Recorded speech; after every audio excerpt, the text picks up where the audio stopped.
ദൈവനാമം മഹത്വപ്പെടട്ടെ. കർത്താവിൽ പ്രിയ വിശ്വാസികളുടെ സമൂഹമേ, നിങ്ങളേവരെയും വീണ്ടും വരുമെന്ന് അരുളിച്ചെയ്ത് ഉദ്ധിതനായ കർത്താവായ യേശു ക്രിസ്തുവിന്റെ നാമത്തിൽ പ്രഭാതവചനത്തിലേക്ക് വളരെ വിനീതമായി സ്വാഗതം ചെയ്യുന്നു.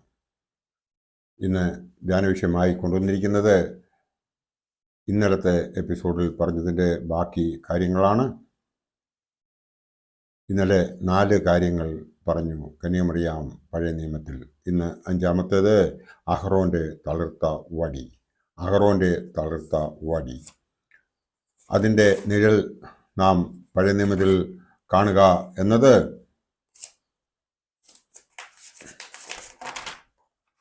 സംഖ്യാപുസ്തകം 17-ാം അധ്യായം 8-ാം വാക്യം. പിറ്റന്നാൾ മോശ സാക്ഷ്യകൂടാരത്തിൽ കടന്നപ്പോൾ ലേവി ഗൃഹത്തിലുള്ള അഹറോന്റെ വടി തളിർത്തിരിക്കുന്നത് കണ്ടു. അത് തളിർത്തു, പൂത്തു, ബദാം ഫലം കായ്ച്ചിരുന്നു. പൊരുൾ എന്ന് പറയുന്നത്, ഉണങ്ങിയ വടി സാധാരണയായി ഒരിക്കലും തളിർത്തു ഫലം കായ്ക്കുകയില്ല. അങ്ങനെ സംഭവിച്ചെങ്കിൽ അത് ഒരു അത്ഭുതമാണ്. അപ്രകാരം കന്യക ഒരിക്കലും ഗർഭം ധരിക്കുകയില്ല. കന്യകയായ മറിയാം ഗർഭം ധരിച്ചു ഒരു കുഞ്ഞിനെ പ്രസവിച്ചു. ഇത് മഹാത്ഭുതമാകുന്നു. ജീവനില്ലാത്തതിൽ നിന്ന് ജീവന്റെ സമൃദ്ധി ഉണ്ടാകുന്നു. ഇത് മഹാത്ഭുതമാകുന്നു. അങ്ങനെ അഹ്റോന്റെ തളിർത്ത വടിയുടെ പൊരുളാകുന്നു കന്യാമറിയാം. 6-ാമത്തത് ശലോമോന്റെ തിരശ്ശീല ഉറുമാൽ നിഴൽ എന്ന് പറയുന്നത് പുറപ്പാട് പുസ്തകം 26-ാം അധ്യായം 31-ാം വാക്യവും 2 ദിനവൃത്താന്തം 3-ന്റെ 14 നോക്കുമ്പോൾ സമാഗമന കൂടാരത്തിലും അതുപോലെ ശലോമോന്റെ യെരൂശലേം ദേവാലയത്തിലും അതിവിശുദ്ധ സ്ഥലത്തേക്കും മറ്റുള്ളവയെയും വേർതിരിക്കാൻ ഒരു തിരശ്ശീല ഇട്ടിരുന്നു. ഇതായിരുന്നു ദൈവത്തിന്റെ സാന്നിധ്യം സ്ഥിതി ചെയ്യുന്ന അതിവിശുദ്ധ സ്ഥലവും മറ്റു സ്ഥലവും തമ്മിലുള്ള മറ. പൊരുൾ എന്ന് പറയുന്നത്, സർവശക്തനായ ദൈവം കന്യകയുടെ ഉദരത്തിൽ ഇറങ്ങി വസിച്ചപ്പോൾ അവളുടെ ഉദരം അതിവിശുദ്ധ സ്ഥലമായി തീർന്നു. ലോകത്തിനും ഈ അതിവിശുദ്ധ സ്ഥലത്തിനും മധ്യയുള്ള തിരശ്ശീലയും അവൾ തന്നെ. 7-ാമത്തത് കെട്ടി അടച്ചിരിക്കുന്ന തോട്ടം നിഴൽ. ഉത്തമഗീതം 4-12 പറയുന്നു, എൻ്റെ സഹോദരി, എൻ്റെ കാന്ത കെട്ടിയടച്ചിരിക്കുന്ന ഒരു തോട്ടം ആണ് എന്ന്. പൊരുൾ, നിത്യകന്യകയായ മറിയം കെട്ടിയടക്കപ്പെട്ട തോട്ടത്തിൻ്റെ പൊരുളാണ്. മാതാവിൻ്റെ, അതായത് നിത്യകന്യകാത്വത്തെക്കുറിച്ച് വചനാസൃതമായ അവലോകനമാണിത്. 8-ാമത്തത് അടയ്ക്കപ്പെട്ട ദേവാലയ ഗോപുരം നിഴൽ. യെഹെസ്കേൽ പ്രവാചകന്റെ പുസ്തകം 43-ാം അധ്യായവും 41-ന്റെ കാണുന്നത്, യഹോവയുടെ തേജസ് കിഴക്കോട്ട് ദർശനമുള്ള ഗോപുരത്തിൽ കൂടി ആലയത്തിലേക്ക് പ്രവേശിച്ചു. അപ്പോൾ യഹോവ എന്നോട് അരുളിച്ചെയ്തത്, ഈ ഗോപുരം തുറക്കാതെ അടച്ചിരിക്കണം.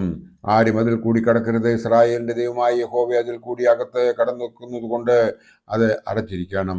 അതിൻ്റെ പൊരുൾ എന്ന് പറയുന്നത്, സൈന്യങ്ങളുടെ കർത്താവ് വന്നത് വിശുദ്ധ കന്യക മറിയമിൽ കൂടിയാണ്. പിന്നെ ആരും അവളിലൂടെ ഭൂമിയിലേക്ക് വന്നിട്ടില്ല. അവൾ നിത്യകന്യകയാണ്. അവളുടെ ഗർഭപാത്രം കർത്താവ് കടന്നു വന്ന ശേഷം എഴുന്നേറ്റ് എന്നേക്കുമായി അടയ്ക്കപ്പെട്ടതായി ചരിത്രം പറയുന്നു. അതിനായി അവൾ അടയ്ക്കപ്പെട്ട ദേവാലയ ഗോപുരത്തിൻ്റെ പൊരുളാണ്. 9-ാമത്തത് കുഞ്ഞാടുണ്ടായ മരം നിഴൽ. ഉൽപ്പത്തി പുസ്തകം 22-ാം അധ്യായം 13-ാം വാക്യത്തിൽ പറയുന്നത്, അബ്രഹാം ഇസഹാക്കിനെ ബലി കഴിക്കാൻ സന്നിഹിതനായപ്പോൾ മലാഖ അവനെ തടഞ്ഞു. അബ്രഹാം കാട്ടിൽ അത്ഭുതകരമായി ഒരു ആട്ടിൻകൊറ്റനെ കാണുകയും അതിനെ ഇസഹാക്കിന് പകരം ബലി കഴിക്കുകയും ചെയ്തു. പൊരുൾ, പുതിയ നിയമത്തിൽ എല്ലാവർക്കും മറുവിലയായി ബലി അർപ്പിക്കപ്പെടാനുള്ള കുഞ്ഞാടിനെ, അതായത് ക്രിസ്തു ജനിപ്പിച്ച മരമാണ് കന്യക മറിയാം. ജലം നൽകിയ തീക്കൽ പാറയാണ് 10-ാമത്തത് നിഴൽ. സംഖ്യാപുസ്തകം 20-ാം അധ്യായം 10-11 വാക്യം നോക്കുമ്പോൾ, മരുഭൂമിയിൽ ദാഹിച്ചു ഉയറിയ ഇസ്രായേൽ ജനത്തിന് ദൈവം ചുട്ടുപഴുത്ത ഒരു മരുഭൂമിയിൽ പാറയിൽ നിന്നും വെള്ളം കൊടുക്കുന്നതായി നാം കാണുന്നു.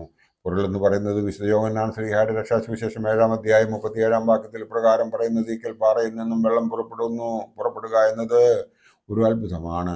അതുപോലെ തന്നെ കന്യകയിൽ നിന്നും ഒരു ശിശു ജനിക്കുന്നതും മഹാത്ഭുതമാണ്. ക്രിസ്തുവാണ് യഥാർത്ഥ ജീവജലം. ഈ ജീവജലത്തെ പുറപ്പെടുവിക്കുക തീക്കൽ പാറയെ ആണ് വിശുദ്ധ കന്യക മറിയാം എന്ന് നമുക്ക് ഏവർക്കും അറിയാം. കന്യക മറിയാമിൻ്റെ മഹത്വം എന്താണ് എന്ന് നാം പുതിയ നിയമത്തിൽ മാത്രമല്ല പിന്നെയോ പഴയ നിയമത്തിലും കാണുന്നു. ഇവിടെ പറഞ്ഞത് കൂടാതെ വേറെയും പല നിഴലുകൾ നമുക്ക് പഴയ നിയമത്തിൽ കാണുവാൻ സാധിക്കും.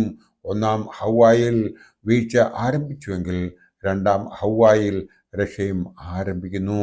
ദൈവമാതാവിൻ്റെ നാമത്തിൽ 6 പെരുന്നാളുകൾ പാശ്ചാത്യ പൗരസ്ത്യ സഭ പാരമ്പര്യത്തിൽ കാണുന്നതായി നമുക്കേവർക്കും അറിയാം.